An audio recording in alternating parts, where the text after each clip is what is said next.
Hello, it's Bianca here from Community Courtyard and it's story time. Many apologies that we didn't do anything on Thursday or Friday. We have some technical issues, but we're back. So, as you remember, we're reading That Reminds Me, and I'm going to crack on straight away.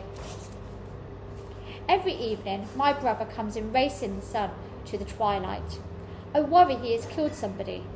He says he is friends with boys, with everyone he knows, used to kick balls with him in the farm. Classford's livestock, when they were younger, so now they're safe and grown. But as a tone-deaf ads were telling me, you need a five-a-side to know your enemy truly. I can't cover for you, P. I can't lie if feds knock. A truth hard to swallow when you're expecting comfort food. But I can't get my hands dirty, even if I'm funding you. We're standing in our living room. Our mum, pretending to be asleep on the sofa, recently freed from the plastic sheets, so she can move freely without noticing. But as she snores, I'm sure she'll think we've ignored her closed eyes and blink. What does she think? Confronted, my brother pulls the blade, a long reflection of its size that turns Tottenham into the Everglades. From inside his Adidas bottoms, the length of his weapon comforts next to the branded lines. Its handle level with his hips. Oh, so now you catch a Freeman, he laughs, his wide mouth an invitation to talk to him out of the journey. I take the tool from him and I give him back his future. 25 years for the blade, but for the rest, he'll need to hand me the gun. 17. The cut above my brother's eyes is still healing the day he hears and uses his Xbox headset. So he's dead, I ask. Yeah, stabbed. My brother is lying on the mattress in my mum's room playing FIFA online, gloating over a goal as if his past friendship still remained as his current rivalry, his on-site relationship. I don't believe him. P, how do you feel about that? You two used to be friends. I can't pause online games, bro. Talk to me later. But what goes around comes around, innit? Oh my days, man, you should have seen that goal, see? You're distracting me. I walk out. The final echo of a groan slipping through the door before I close it. They scored again. I leaned up against the wall and stared at my curtains. I forgot to draw them in this morning, and I could see the light trying to push its way in. Blocked but unsuccessfully, contained by the weak cap of my curtains, I walk over and open them. It sounds like an air ambulance descending to lift him to safety, but opening his eyes, he sees the wheels of the skateboard stuttering along, dripping in the thin gaps of the pavement. The police arrive to watch his watery eyes glitter like an ocean shining off a star. His closing statement, the suspect bleeding to death outside the open till late off licence. Police seal off the road as the shopkeeper walks back into the light of his livelihood, shaking his head like he can tolerate only a few more deaths before he hands his shop over to his son, the son who now changes his clothes and wraps something in his t-shirt. A mother does the washing, remembering to turn certain clothes inside out because he hates the effect of fading. She separates the socks and tosses a bio-capsule into the washing machine, usually powder into the appliance pocket, but she's aware it sometimes leaves chalk-like streaks on the tracksuits. She watches it spin, then brushes out a few fallen leaves from the inside of her foot, like passing them back to the trees as she puts her rubber gloves, mixes the liquid with the warm water and begins scrubbing him. He's a newborn once more, looking up at the face who twice kept him alive, bathing him clean, presentable, when people will come to visit. She on her hands and knees telling him about the latest drama to his family. He always listens, and that's all she needs to hear, for her son to hear her voice and know he's still her baby. Chapter 19. The scene. Hands hovered, waiting for the mic. The pincer index thumb, ready for the draw. The odour is stale. A dull sheen on placard teeth has left moisture on the mic, ignored by the MCs anticipating their next hit. From outside in estate pulses, the surging energy of the set has become the heart of the city, which splintered thinking. One half focused on embellishing their boys, 16, 32 and 64, longing, while listening for the next drop, and the other half searching through mental scattering of lyrics penned on the A5 schoolbook, pages that will flow well on the beat creeping in. As the next track drops, hands follow suit. It's not a rhythm they can ride, and hype to casual listeners on the side. How many think about their broadcast and how many are just in the moment?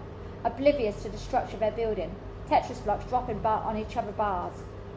That background jingle, a doppelganger of the instrumental that fills the room. A blooming legend wipes sweat from his face top to bottom. You can hear the flow, then carries on with his 140 BPM. Birdhead Bob, another young face, is looking upward with eyes rolled back, possession palpable through the epileptic movement of the body. Mumbling what was written down yesterday evening in front of the e-machine, only used for solitaire and 16s. The upload to LimeWire is complete before MCs have left the building. Some on beef, wondering if the bars was about them. Others absconding without paying subs. Some will be back tomorrow. New material, today's drop myth, ready to climb the steps and once again become the pacemakers of the capital. 20. I spot her on the train. I look up and squint as she rolls the suitcase over my toes. Where was her auntie?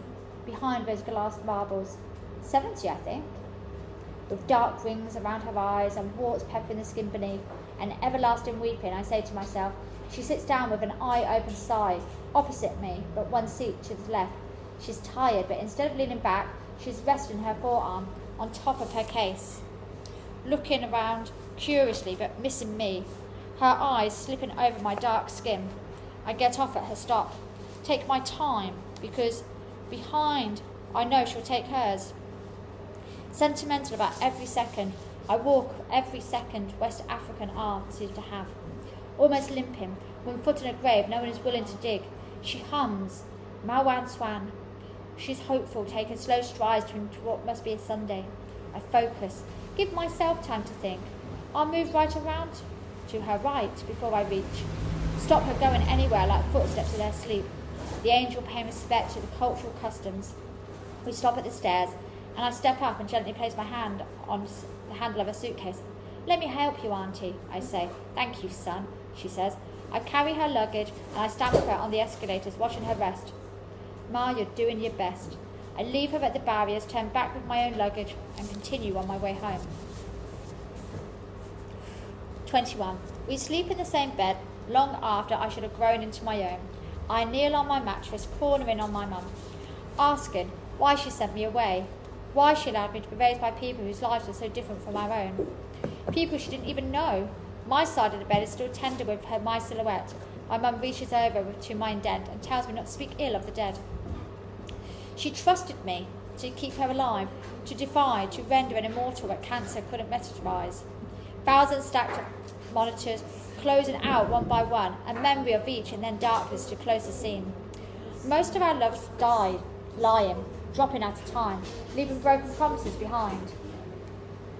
Mum, I thought you wanted to stay, but you didn't.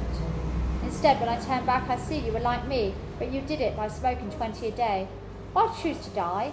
I could have saved you with my towel safely pinned around my neck. A boy wondering how to defeat the evil smoke monster rising to the ceiling. Losing memory and you've lost a life, so hands stretch into the darkness to bring our living thoughts to light. Shaking the limbic like a Polaroid until the image is clear. I stare at the face and I think I remember, confused as to why you're not here. If I forgive your absence, then you have to forgive mine. Forgive me for not showing up and for struggling to keep you alive. And though we're not in contact, you'll always be my mother. We'll meet again because we never said goodbye.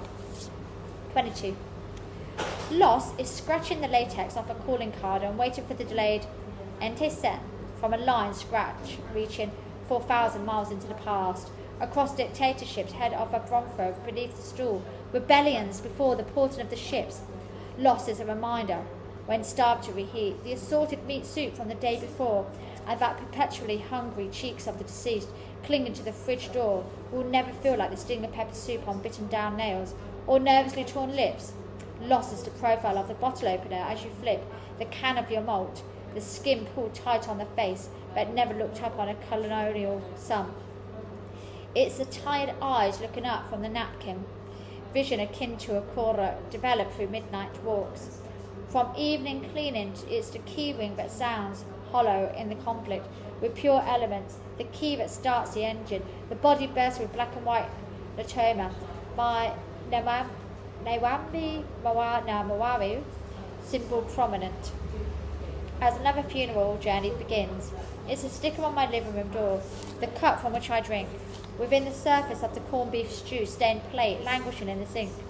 In our house, where TV holds loss within each of its symbols, we sing songs of thanks and remember what we had. 23. Just see where we are. Okay. Farina and mash whet my appetite for a taste of home, so for a third time I travel to find acceptance. Hostile humidity strikes me as I walk down the steps. I'm an exile recovering too late, too out of touch, bags checked because the credits are unwanted by every corrupt body in the airport. The drive to the coach station is absorbed by gloom, I alone take in the sights of running, hoping to pace their way into the Premiership, while my mum and auntie, anxious but focused, look for joggers too close to the car. I rise to the crowing chickens, unaware of it's them who will be betrayed, guided into the garden of our compound, where no god will stop the raised blade of Abraham. We call him Quasi. In the afternoon, the sun beats down from inspirational for the rhythmic descent of pestle into mortar. I ask to be taught, beat my best imitations of culture, but a few motions in, and I'm told to hand back the instrument. I watched a plantain pounded onto cassava, both having no choice but to fix, body kiss, a matrimony that will fill us up, and welcome me home. My aunt turns to Fufu skillfully in time, with the beating Tronos curving. Her partner stops to shoot sweat from her finger while she rests, but soon presented with a meal, chicken now in pieces with yellowish fufu floating in the soup. Paling in comparison, I snip at the sticky swearing in, my grandma watching me with a smile that says, Aquaba. 24. I've never stood above a grave, but I have witnessed the birth of children. We strolled through Asquawa streets, the smell of gift to nostalgia, sound beating on the silence, and I saw a man sleeping in the dust. People stepping over him like his peace was too sweet to disturb. I asked my mum who he was, and she referred to him as the body. I remember my brother was born on a Sunday. He came ceremoniously purple with trauma and seamlessly disgruntled and disturbed by the other cries taking up his own, gurgling, drowning in his screams, stopping suddenly to look around the intensifying squeal. Everyone is gathered around the bed. I hear from within the circle, don't call him it. Yes, I have never stood above a grave, but I have witnessed the birth of children.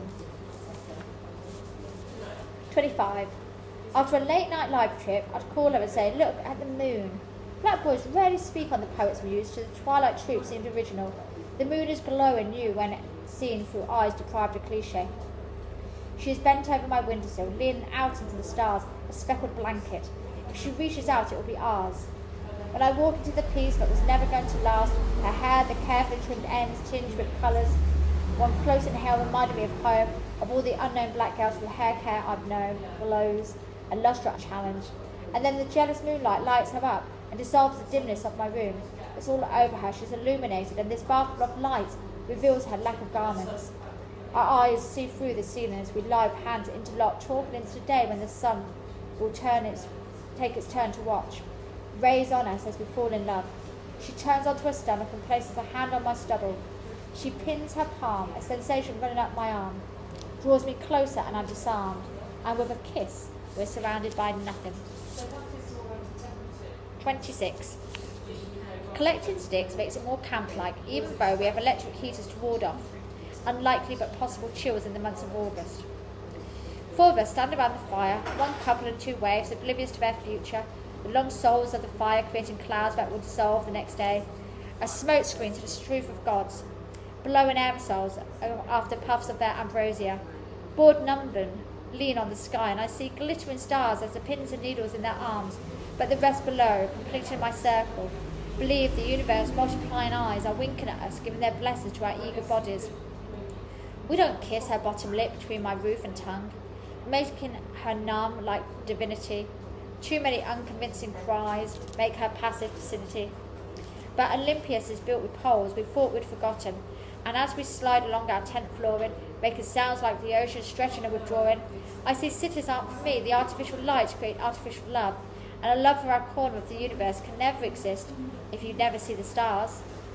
I wish I could walk through cities shooting out lights, street lights, bathing bodies with tender potential. 27. I'm sitting in the living room.